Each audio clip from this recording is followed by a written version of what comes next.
Joining us on the program is Representative Lauren Boebert. She was with President Trump yesterday in this distraction trial taking place in Manhattan, and she's kind enough to join us. I'm very excited to hear how things were yesterday. She was in the courtroom. Representative Lauren Boebert, thanks so much for being on the Jeff and Bill Show. Thank you so much for having me. Good morning, Jeff. Good morning, Bill. I am in D.C. now. We had a hearing last night in the Oversight Committee, and yesterday was quite the event to actually go there and quite the experience to go there and sit in the courtroom with President Trump after the press has been allowed in there to release video or audio or anything like that, and he's under a gag order. So it was really interesting to go and see exactly what's happening in the court that not everybody gets to hear about. Right. To see a banana republic judicial trial up front, up close and personal. I mean, let's start with the president of the United States, Donald Trump, former president of the United States. How's he doing in the midst of this trial?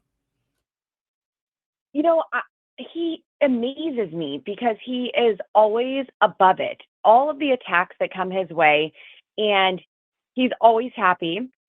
We had a group of us that were there yesterday, and he took the time to ask us how we were doing and what things were looking like in our state and how our families were. I was with Congresswoman Anna Paulina Luna, and immediately when he saw her, he asked her about her baby, who is just under a year old, and started telling stories about her pregnancy and like all of this stuff. And so it's just so it's the side of President Trump that the media doesn't allow to go public.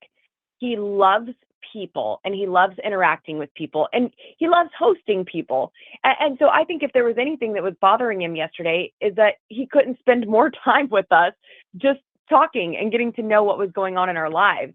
But in the trial itself, this is political persecution. They are going after him, and they haven't even told him what his crime is. He's been sitting in court now for days, and no crime has come up. Not one person who has approached the witness stand, not one of the prosecutors have accused President Trump of being guilty of any crime whatsoever. Yesterday, Michael Cohen was on the stand, and we'll talk about that. But President Trump is just kind of waiting to see what this is all about, other than the lawfare that we all see. Do you get a sense from him that he's concerned that he's going to lose this case? I don't, and I think that even if he were to lose this case, I think that only awakens more Americans to what is happening. I don't think that he's going to lose this case, though, because, like I said, there's not even a crime that's mentioned. So what is he guilty of to lose this trial to?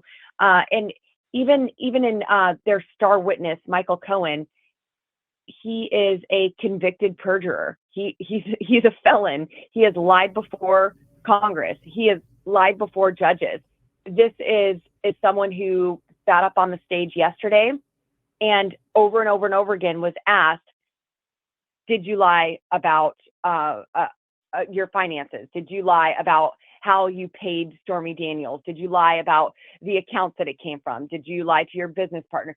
All of these things. And the answer was yes to everything. Yes, I lied. Yes, I lied. Yes, I lied. Were you in the courtroom when he was cross-examined, the big one over the phone number and the phone call that took place, and whether or not he was being prank phone called or talking about Stormy Daniels? Were you in the courtroom for that particular exchange? I was not. No. So that had taken place. But what was your sense? Did you get to see Michael Cohen on the stand? Yes. And what was your sense? What was your gut sense? This is important too. I was noticing this, that the jurors aren't allowed to review the transcripts later. They can in certain small increments, but they can't just take the transcripts in whole, because in a court of law, it's really important when it comes down to just kind of how people feel about the entirety of the case. If you were sitting there looking at Michael Cohen, watching him testify, what would your gut reaction be about him? Well, I was watching the jurors, and a lot of their faces and the way they were looking at Michael Cohen looks like, why is this our star witness? Why are we listening to this man today? Why is he even here? Because in everything, he was saying that he had lied and that he was a liar. There were audio clips from both his podcast and his TikTok that were played in the courtroom.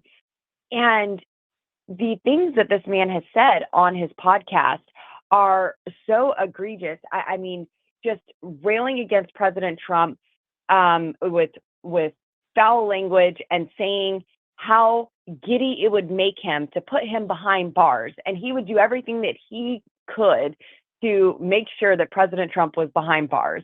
And so to see someone with a vengeance be in the courtroom as a star witness is, it doesn't really help their case much because the jurors are hearing that as well. Talking with Representative Lauren Boebert, she was with Donald Trump yesterday in Manhattan for this Trump derailment trial that's taking place up there. Why did you choose? You're very busy. Why did you choose to spend the day up there? Well, we were going to go on Monday or Tuesday, and we couldn't get coordinated enough to go those days. So we talked to leadership in the House, and we were working to make sure we didn't miss much. Our oversight hearing was scheduled for 8 p.m. So we worked on Thursday, and that was the day to get everything properly scheduled. And we all went up there in support of him. I mean, I would go more often if possible, just so I could get the information back to the American people. But I'm also fine with being out of New York. But it's interesting because there's barricades for 3-5 blocks all around the courthouse, preventing people from getting there. And there's a lot of folks who want to go and support President Trump, and they aren't even allowed to drive near the courthouse because of all the barricades that they have blocking it. And this isn't something President Trump wants. He's asked for that to be removed. But when you have a corrupt judge whose own daughter is making a lot of money, she's raising over tens of millions of dollars, maybe $100 million at this point on Democrat campaigns, and is using this trial currently for that fundraising for folks like Adam Schiff. The Republicans are choosing to stand by the president. Anybody else that would have been under kind of criminal indictment, right? In politics, they'd run away from them as quickly as they could. I don't want to be there. But Republicans are finding it as a point, whether it's Speaker Mike Johnson, Vivek Ramaswamy, vice presidential potential picks, you all, Matt Gaetz, are going up to go, no, we're going to stand with him in this trial. Why is it important? Why is it critical for Republicans to stand together with Donald Trump in this trial? I believe that this is the most important thing that we could do right now, is just to show that that unity, that we do have his back, that this is not going to move us, that we are not moved by the scare tactics and the attacks that the left bring our way. I said yesterday, if President Trump just went away, all of this would go away. That is what they're wanting. They want him to go right off into the sunset to Mar-a-Lago and never be heard from again. But he has been in the mix for the past 3.5 years since the 2020 election, and he isn't going anywhere. He's going to be back for another 4 years. He's polling great throughout the nation. And the Democrats don't have any good policy or wins that they can actually run on to save their failing presidential candidate. So when inflation is still high, when gas prices are still high, when we have the invasion at the southern border taking place and nothing is being done about it, the fentanyl coming into our nation, people are noticing, and they know that things were different under President Trump. And that's the beauty of Joe Biden and Donald Trump running right now. We have all lived under both presidents, Right. under both presidencies. And so we can evaluate where was my life better. So to stand with President Trump in New York shows that he's not going away and neither are we. He's fighting for the American people and we're going to be right by his side as he does it. I was watching a clip from MSNBC yesterday, and we're talking with Representative Lauren Boebert, who was with President Donald Trump yesterday in the Manhattan courtroom in this sham trial that's taking place up there. MSNBC clip, they go talk to Georgia voters, Black Georgia voters, who said they are tired of watching Donald Trump being bullied by this lawfare that's taking place. Is it your sense, Representative Lauren Boebert, that this is backfiring on the Democrats and that they're scrambling to change right now as the American people watch this lawfare take place, see it as bullying, and they need to change directions? This has been backfiring from the very beginning. Every time that they go after President Trump with a new indictment, it backfires on them. I mean, even his mugshot photo is something that has backfired on them. That's all they want. They wanted that mugshot photo so bad, now their next move is to get him in an orange jumpsuit or a striped jumpsuit. And it's not going to happen. The American people see the lawfare. They see how corrupt this is, and that they chose to have this right there in New York, and with a jury pool who likely would not be in favor of President Trump and may have a bias. I do believe that we have some jurors on our side, though. I don't know if this trial has opened their eyes or what. I'm sure hoping that they are seeing what I saw, because I was just in there for a moment for a couple of hours compared to what they've been in there as it's been just a moment, though. And it is so interesting, even the way the judge rules on objections. He doesn't even allow folks to speak up why they are objecting. He's refusing objection with conversation. And so even that part is unlike most hearings that take place. So in all of this, it's something to treat President Trump differently than anyone else who would be in a courtroom.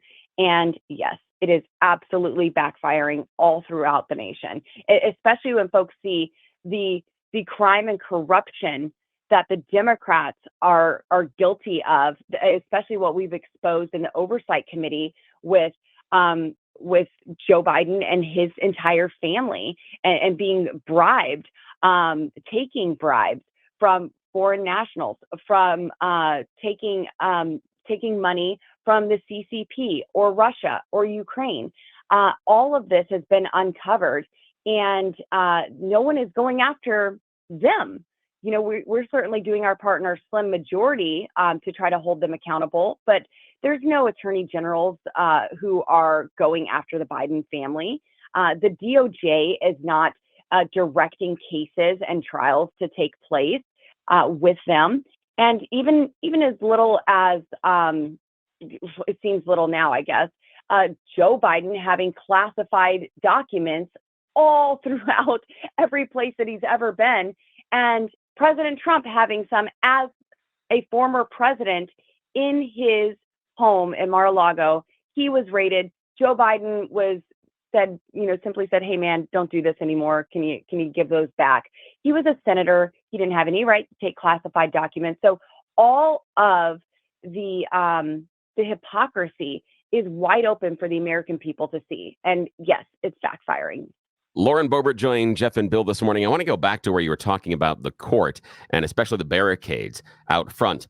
Can you share with the listener some of the sights and sounds that you experienced on that New York street walking into the courthouse? But more importantly, can you talk to us about the cross-section of humanity that is there in that courtroom observing the trial? What did you see about the variety of New Yorkers, though, that are both local and then, like yourself, that came in from out of city in order to sit and watch the Trump trial? What did you see?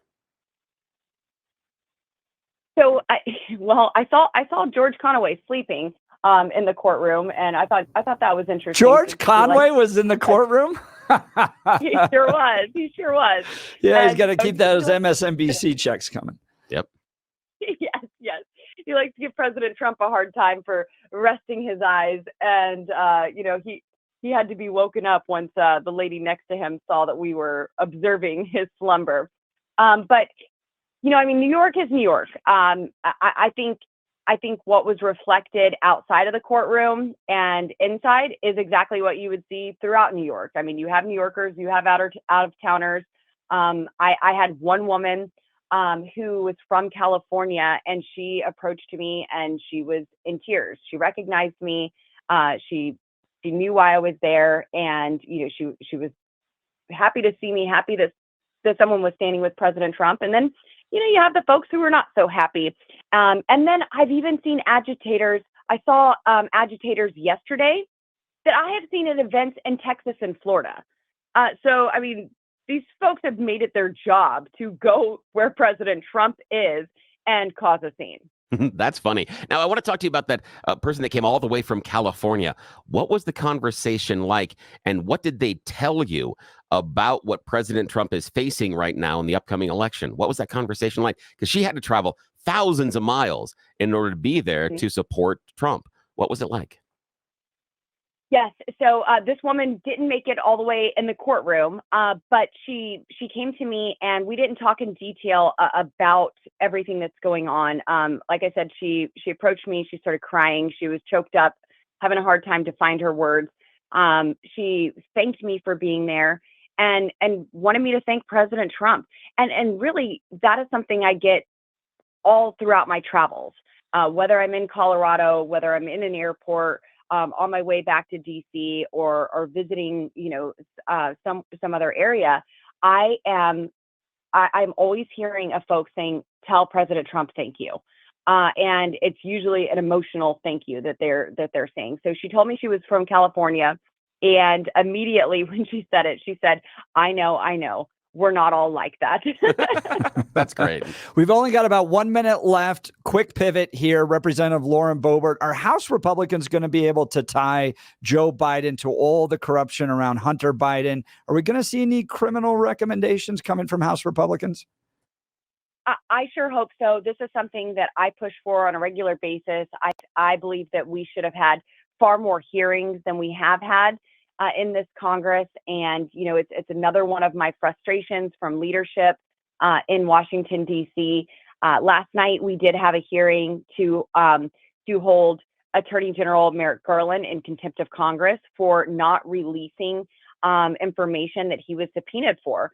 So he has given us the written transcripts of the Joe Biden interviews. We have that transcribed interview, but we do not have the audio.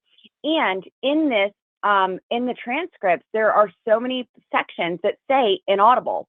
So we want to hear those inaudible moments. We want to hear the verbal cues from those who are questioning him and get a better sense of what is taking place in this interview. And for some reason, that tape has not been released to us. So we voted in committee to hold Merrick Garland in contempt of Congress, and that will go to the House floor. And I do believe that we will get that done there. But I'm glad that we are taking action to show accountability rather than giving another chance to Attorney General Merrick Garland, who has gone after American citizens ever since Joe Biden took office. Representative Lauren Boebert with President Donald Trump in the Manhattan sham trial yesterday, joining us on the Jeff and Bill Show to tell us and our listeners what that was like. I so appreciate you taking time. I know you're very, very busy. Yeah. Thanks for being on the program. Yes, great to be on with you guys. I'll talk to you again soon. Jeff and Bill, weekday mornings from 6 to 10 on News Talk 710 KNUS.